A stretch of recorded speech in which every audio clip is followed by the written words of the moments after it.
This is Pink Room Exposed, a resource of For Real Women International, Inc.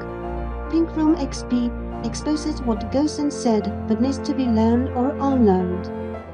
This culture of secrecy that we have created around violence is hurting us even more now, right? Share your story. Everyone has a backstory. Whether people will believe it or not in that immediate moment, it's worthy of telling it. I mean, I could bet on this if that was who I was, that these people call themselves Christian. Hello everyone and welcome to Pink Room XP. Today we're speaking about when women speak their truth. And with me we have once again Teresa Alvarez Diaz and Shonda Robertson. Hello ladies. Hi Norca, good to see you. Good to see you. See you both. Same here. So we wanted to talk a little bit about an incident that came up again this time because she's out back again in the news, and this is Dr. Christine Blasey Ford. But I want to pull up this iconic image of her. We all will remember when this Time magazine cover came out in 2018 when she was testifying against who then became one of the justices, one of the Supreme Court justices, Brett Kavanaugh. It is said that this is one of the most recognized covers globally. This particular cover with her when she testified. So I wanted to start by asking you guys, do you remember where you were, what you were thinking? What were some of the conversations that people were having around you during the time when Dr. Blasey Ford was testifying to Congress against Brett Kavanaugh? To me, it still brings that very sad feeling that I had as I saw this woman being exposed to the scrutiny that she was during this time. It's just, I see that image and it's very heartbreaking. I don't recall where I was at the time while this was taking place. I may have observed some news clippings later or watched some news. But what it did remind me of, and I sort of thought about the experience that Anita Hill had to go through. Yes. And it just looked like the same story, this attack on women once again. And I said, here we go again. Here we go again. So true, Shonda. Yeah, very interestingly enough, during that time, I remember because there was a lot of debate on social media, right? I believe there was this hashtag, Believe Women. I think that was the hashtag. Yes. Believe Women. And there was this whole debate about, you can't believe all women, some women lie. And I thought about it then. I remember getting into some debates with some folk. And I thought about it then, and I said, it's not that we're saying that some people may not lie, and probably that's a minuscule number, right? Correct. But who is going to put themselves out there like that? To that scrutiny. To that scrutiny, their families, their careers, the questions, if you remember anything about the hearing, the questions that she was asked, having to relive that pain. Nobody's going to do that for a lie. It would really be a very extraordinary human being to do that, right? But the stigma still remains that women are not believed. That's right. And what are the consequences when women are not believed? Consequences just continue to be that women will continue to experience these type of atrocities when you're not believed. It just gives access or permission to continue to disbelieve the truth that women experience.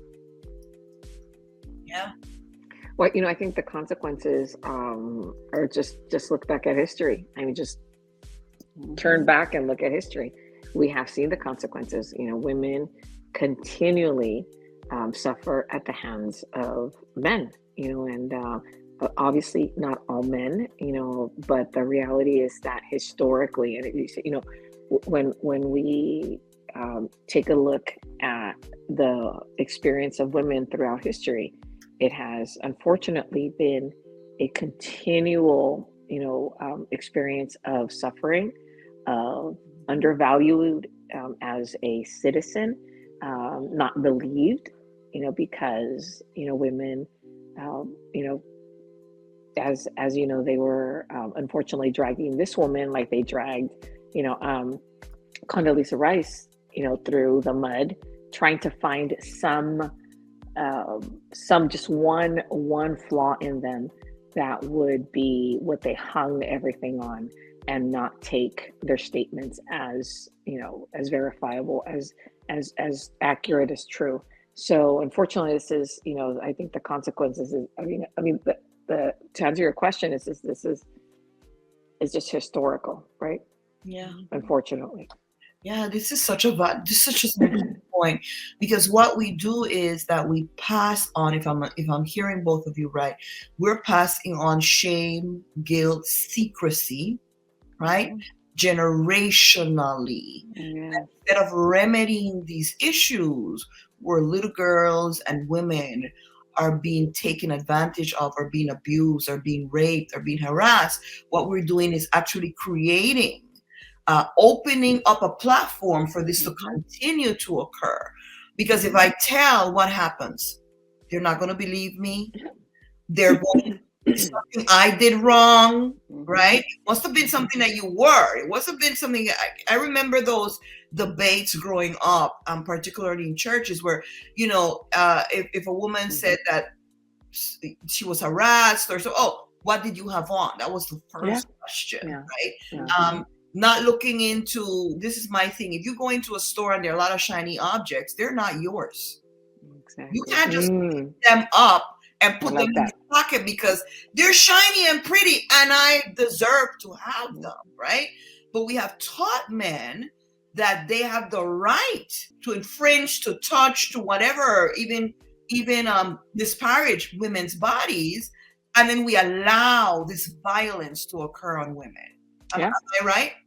Yes. Absolutely. And when I was talking about the historical component of this, unfortunately, many of these ideologies that men have embraced, many can be traced back to all kinds of religious beliefs, right? I mean, across the board. I'm not talking about Christianity or Islam. I mean, it's just across the board. It doesn't matter what religion stuff. When you dehumanize that other person, then it's easy for you to control, to abuse, to overtake, to manipulate everything, right?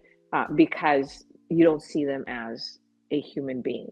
I think that it has to do with that. It's how you see people. It's how you see them.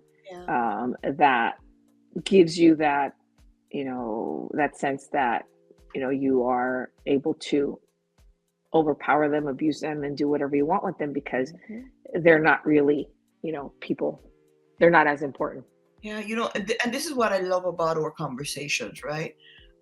It seems that we keep coming back to the same thing, but I think we'll keep repeating it until we start to see the changes, or until we die.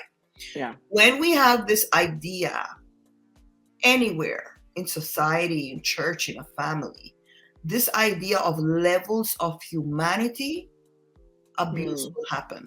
Yeah. Abuse is going to happen, because the person who feels that, or who is made to believe that they're the top, they're going to infringe abuse, because they think, as Teresa said, it's their right. Right? It's their right to put you in place. It's their right to put you in order. It's their right to make you help them. It's their right to abuse and take from you, whatever, right?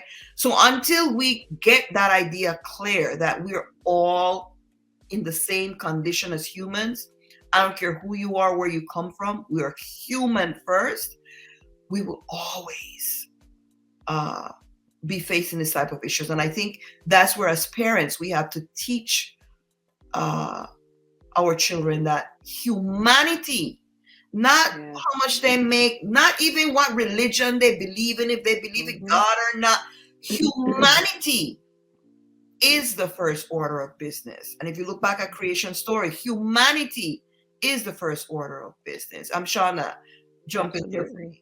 I think it's just that the things we see with Dr. Blasey Ford is it just allows society to allow this superior complex to continue. It just means that we're going to see a cycle, like you said, unless humanity is at the forefront.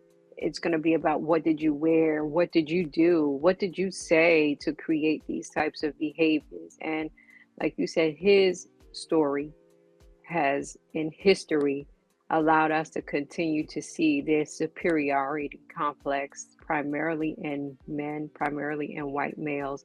And then the trickle down effect is that it should be in certain religions, cultures, and communities. And then who always suffers? Women, girls, children. Right. And we want to make room here for the fact that abuse of men, especially sexual violence of men, is not on par, but it's getting there. Oh, unfortunately, yes. Getting there. And again, this culture of secrecy that we have created, because this is what happened to Christine, Dr. Christine Blasey Ford. Why were you telling? You should not. You went before Congress. Who gave you the right? Blah, blah, blah. This culture of secrecy that we have created around violence is hurting us even more now, right? Because now the violence is so widespread, but we're not supposed to share. Oh, yeah, because nobody wants to hear, about other people suffering. Nobody wants to, especially now, wants to bother with that. Our brains are focused on being entertained, and and I say that that's what's happening to our society. We're becoming so immune. There's so much bad news out there. The last thing we want to do is hear somebody's suffering and pain. And when you have somebody with the credentials of Dr. Blasey Ford, oh my goodness, this is one woman that they wish they would have been able to discredit. But I think the most unfortunate part of all of this for women as a whole is that what the message you're getting is, here is this woman who has an impeccable trajectory. She is respected, she's educated, she's white, she has all of these things going for her, and she's still not believed. Right. Teresa, she's a scholar, and remember, in this society we value intellect above everything else. She's a scholar, and she was still not believed. And then can you imagine to know that she was still not believed, what she herself had to go through, the shame, the guilt, the embarrassment, the doubt, that whole reliving that experience. Yeah. And the threat against her life and her children. Her family, right. She's this credentialed woman, wealth of wisdom. Yeah. Yet she has to experience this to just speak her truth and expose what's really happening in the dark. Yeah. And what we love about this story is precisely for the things that were pointed out here. That this is a woman who has followed the script, so to speak, right? She has done the work that reached to the heights. And yet still, she was not believed, right? So we put women who have not followed that script, who are younger, who are of color, who don't have the impeccable professional trajectory, who were dressed provocatively, right? We put them in a situation to now then, if they didn't believe that one, definitely you have no chance. So live with your trauma for the rest of your life, right? Don't say anything. And if that person is within your family, even worse, don't just, Oh yeah. go ahead in silence. Don't say anything. And when I was thinking about what I can bring to the room, to the pink room today, this, of course, so those of you who are my close friends know that this hits very close to home for me. Having had gone through sexual violence as a child and a young woman, as an early teen, this unfortunately, this is something that went through my mind consistently. I'm thinking, who can I tell? Who can I talk to? And just thinking, who's going to believe me? What's going to happen to all of us? What if we're sent off to foster care? And all these things would just like consistently be part of this, this torture that I would, be having to go through because, I knew there was something wrong about what was happening to me, but, who's going to believe me? Who am I going to talk to? What's going to happen? Like the aftermath of all of that, And so I can't even imagine what Dr. Blasey Ford went through because this was high profile. I just, I consider her, just one of the most courageous women, along with Anita Hill and just being, to me, I think being brave enough to say, I'm going to speak out. I mean, to me, that is a true portrait of courage, and really saying, whatever it takes, to use my voice. And I do believe that Time magazine was on point when saying that, that her lasting legacy, because I think that many generations will come where they will see, women have spoken out, even in high profile cases. And I think that it's our responsibility to make sure that her story continues to be told and say, you have this woman who spoke her, this is what you need to prepare for, young women, next generations, future generations. You need to use your voice. You need to not stop talking, no matter, what the consequences. Teresa, there's something that you said here.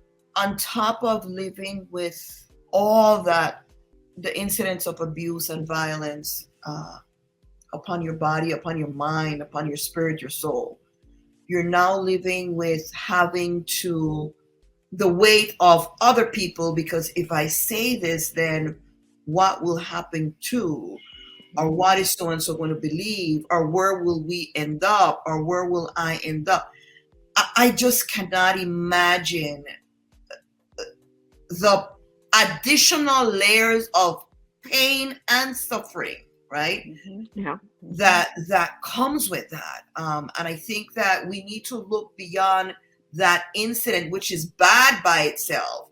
But then also, what else are we placing on victims when we allow this to go unspoken, or we dismiss what they're saying about their stories? After Shonda speaks, I'm going to play the clip that you were referring to, Teresa, so that we can go through that a little bit, about that clip with Dr. Blasey Ford, who was recently come back out sharing her story once again through a book. Shonda. I just thought about how when there was this outpouring of a lot of young boys, adult males coming forward, and this is not an attack on any particular religious community, but when a lot of boys started to come forward and talk about the sexual abuse they experienced in the Catholic Church, the hearts poured out. They just know, there was no questions and really no doubts. It was just, okay, let's listen. This is what was happening to you. This is a shame. This is ridiculous. But here, anytime women and girls speak out, it's, wait, no, this can't be. because again, I just think that superiority complex where people think they have superior rights over women and girls, and that it just needs to be this continuation of dictating how you speak, walk, dress, look, act, behave, share. I just thought about how to compare how it Yeah. was so easy to accept, oh, you've come forward, wow, this is ridiculous. And as soon as a woman or girl speaks out, but wait a minute, are you telling the truth? Do you remember? Shonda, this is such a good point, because remember that in those cases, and listen, we stand with those victims also. Absolutely. Absolutely. Remember that in those cases, I think there's actually a movie about it. There were deeper investigations, right? Because the idea was to make sure that they got everyone. I remember when I moved to this area of New York, opening the local newspaper and seeing a full spread 2 sheets with photos of former priests and workers in the Catholic Church in the area, with a note saying, if you recognize any of these men and you were abused by one of them, call this number. I'm talking about, I moved there about 4 or 5 years ago, right? And there's still this deeper dive into it. And I was like, wow, this is amazing, right? Yes. They're asking victims to still come forward. How many years later, right? Yeah. Decades later. And in the case, let's just take this one case, because we know there are many. There was no deeper dive, except for, I think they found a couple of people who couldn't remember. I mean, where was the deeper dig, the investigation? Not to say that there was not any, there was, but it was not, to me, as thorough. And I'm sure that there were probably things that could have been found out. But we want to share with you, she has come forward recently, and we want to watch this clip together and talk a little bit about it. We don't own the rights to this video. This is actually a video that came out not very recently, where she shares about her story. And we're going to watch pieces of it and pause and comment. In 2018, she stepped forward to tell her story of assault at the hands of a Supreme Court nominee. Now, Christine Blasey Ford is speaking out again. She's in conversation with our Tracy Smith. The waters around Lighthouse Field State Beach in Santa Cruz, California are beautiful to look at. But surfing here is something else. It takes a certain kind of fortitude to jump in. The waves are great, but the currents are strong, and the rocks are sharp and unforgiving. Is there a part of you that wants to get in there? When I see it, I feel a little bit of an urge to go in the water. Like if I had my stuff on, I would at least want to take a dip and dive in. Christine Blasey Ford has surfed this break countless times, on good days and bad. And as in this photo, she knows just what it takes to summon up your courage and hurl yourself off a cliff. I am here today not because I want to be. I am terrified.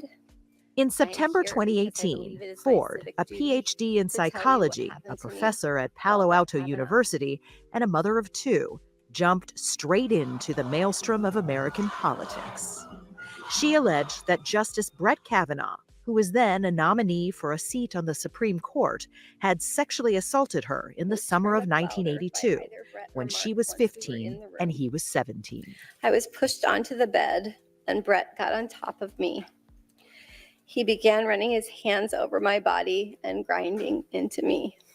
The members of the Senate Judiciary Committee hung on her every word, as did nearly 10 million viewers on cable TV. This confirmation process has become a national disgrace. And a short time later, an emotional Brett Kavanaugh testified that Ford had it all wrong. If the party described by Dr. Ford happened in the summer of 1982 on a weekend night, my calendar shows all but definitively that I was not there. I categorically and unequivocally deny the allegation against me by Dr. Ford. I never had any sexual or physical encounter of any kind with Dr. Ford. We reached out to Justice Kavanaugh for this story, but got no response to a request made through the court. Let's go over some of the things that supporters of Justice Kavanaugh have said. One of the big things that they said is, why is it that no one can recall that night in the way that you recall it, that there was that party? Well, there were so many parties in high school, and this was a pretty unremarkable one. And his friends not being able to recall that evening, I guess, just doesn't surprise me, because everyone sort of got together almost every night to hang out together. So, do you think that that lends weight to his side of the story, that no one can remember it? well, it seems like they think that for sure, and that was how they portrayed that night. And But to you, do you think that that bolsters his side of the story, that no one can remember it? no, to me, it doesn't bolster his story, because I think, like, for survivors out there, if you know it happened to you, so even if no one ever believed you, or no one thought it happened, or no one saw it, and there are people that are assaulted all the time where no one else was even there. And I want us to stop here at a minute. And this part to me is so important. The fact that people were there and they claim that they did not remember doesn't mean that it did not happen. Oh yeah, absolutely. Right? And the combination of what I understand, the combination of alcohol, and they weren't in the room, right? Yeah, right. Unsupervised young people, Yeah. Anything can happen, right? Anything can happen. So saying that because and then remember, the people that don't remember are his friends. Like, really? Are they really going to come out and speak against a friend who is up to become one of the Supreme? You don't want to be in that position. Nope. You don't want to be in that position. And you know what's fascinating? Because this is like 40 years back, right? Yeah, about 30. 30. Yeah. No, because they're in their 50s, all of them. Right. So yeah. Okay. Well, I mean, the point I want to make is, which one of you ladies has a calendar from back then? Thank you. That point, that's a very good point. I thought about it. I'm like, man, my high school calendar is probably not somewhere. That's their good technology, AI. I tell you. It's good out there. But I like how it actually started off, how it sets the viewer up to visualize what her experience would be like going forward. It just says, just setting yourself up to jump off of a cliff into these rough waves. And that's exactly what she exposed herself to by telling the truth of this sexual abuse with this male who was 2 years older than her. Right. So let's watch a little bit of the rest and we'll come right back. Were you naive about how the process worked? I like to use the word idealistic, but maybe I was naive for sure about how the consequences and how bad it would be after I testified. What's more, a memo released by Committee Chair Charles Grassley's office in November 2018 said that the Senate and subsequent FBI investigations found, quote, no evidence to substantiate any of the claims of sexual assault made against Justice Kavanaugh. What was it like for you to see that?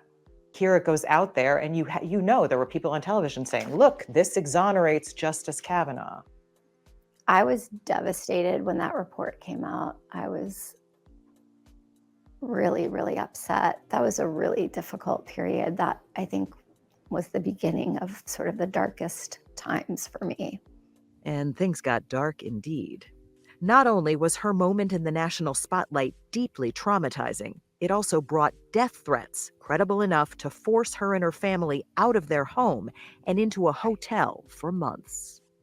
What kind of threats were you getting? Gosh, I want to see you 6 feet under. I want to see you 12 feet under, 10 feet under, any amount, a lot of those. I hope you get cancer. I hope you die. I give you a year. Glad you have 2 kids because we have 2 opportunities. And they were all of the letters like that, like they would have such similarity to them that it felt like do these people know each other? Because how could the wording be that similar? And they were threatening your family, Yes. your kids. Yeah, especially the firstborn. That seemed to be a thing. It's like, we'll take your firstborn. I don't know about you ladies. That to me is just, I'm trying to find a word. Evil, pure evil. It is evil. I don't care what political party, what religious belief, U.S. And House. the worst thing about this, I bet. I mean, I could bet on this if that was who I was, that these people call themselves Christian. I'm sure. Yeah. Teresa, as you say it here, I am almost sure that they do. Yeah. And this is where we have gone off the rails in this nation. And we have gone off the rails calling ourselves Christian whatever. It's painful to hear that. Christine Blasey Ford has a new book called One Way Back. It's a memoir. I hope to purchase it and read her story. I think she shares that many victims have come forward, men and women have come forward during the process and even after, sharing with her how courageous she was, as Teresa put it, that in many ways they felt that she was speaking for them. So how do we repair this damage? How do we do damage control for the victims, Teresa and Shonda? There's so many females and now many males of all ages, even babies. How do we repair? What can we do? I think the fundamental thing is, I have been listening to her speak to others, right? And in different interviews, and one of the things that she says is that it's not about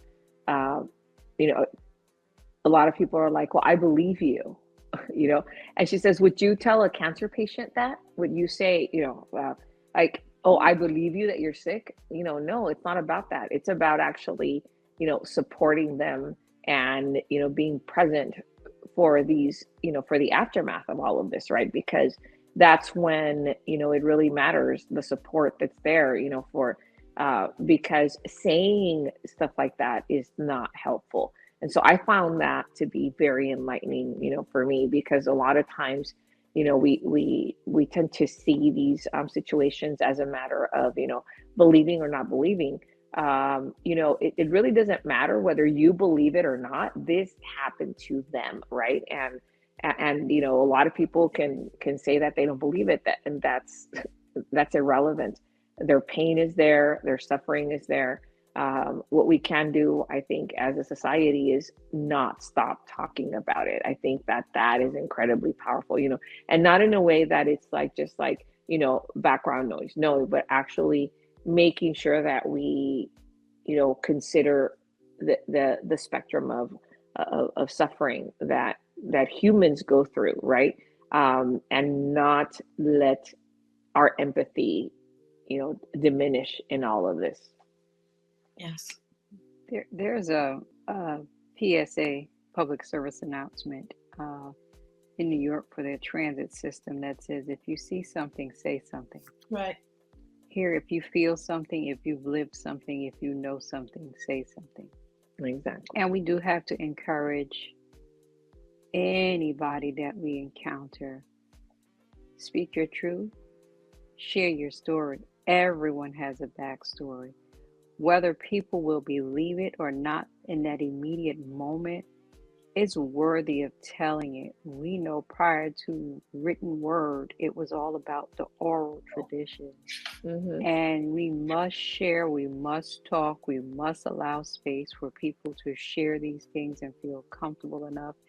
In my field, we must always acknowledge when any person, any client, customer, or consumer comes forward with a story, we must acknowledge that it is a story, but most importantly, it is their story. Yes. Now, how it gets shelled out, believed, processed, that's a whole different thing. But that initial step is to open your mouth, write it on a paper. It is to share the stories. And the more we share, the more we can acknowledge and know that these atrocities keep existing and they will come to an end. I want to say it this way: check your ignorance at the door, and before you open your mouth, check your ignorance. Before you judge, before you point the finger, before you question, before you doubt, check your ignorance. And within checking your ignorance, ask yourself the question: am I being a human to this human being right now? Yeah. Because if I'm being a human to this human being that is sharing right now, I am going to lean in and listen. I am going to acknowledge their pain, right? I'm going to find ways of supporting. But if I'm putting party and whatever other things I believe before that humanity, it's wrong, right? Yeah, It's just absolutely. wrong. And it spirals into evil, and we need to be mindful. We want to thank you again for being with us today and this discussion on when women speak their truth. And again, as Shonda and Teresa said, you have a right to speak your truth. Yes. Find a space, even if it's a paper, even if it's typing on your computer, find a space and a moment, speak your truth, because it will liberate you. And hopefully when you become strong enough and you can share that truth with others, you will also liberate other people. Thank you very much. Thanks for joining us today in Pink Room XP. The Pink Room XP is a produced resource of For Real Women International Inc., a non-profit organization with headquarters in New York and affiliates in the USA, Latin America, and the Caribbean. The views and opinions shared here by hostesses and guests do not necessarily reflect the philosophy of For Real Women International, its affiliates, members, or board of directors.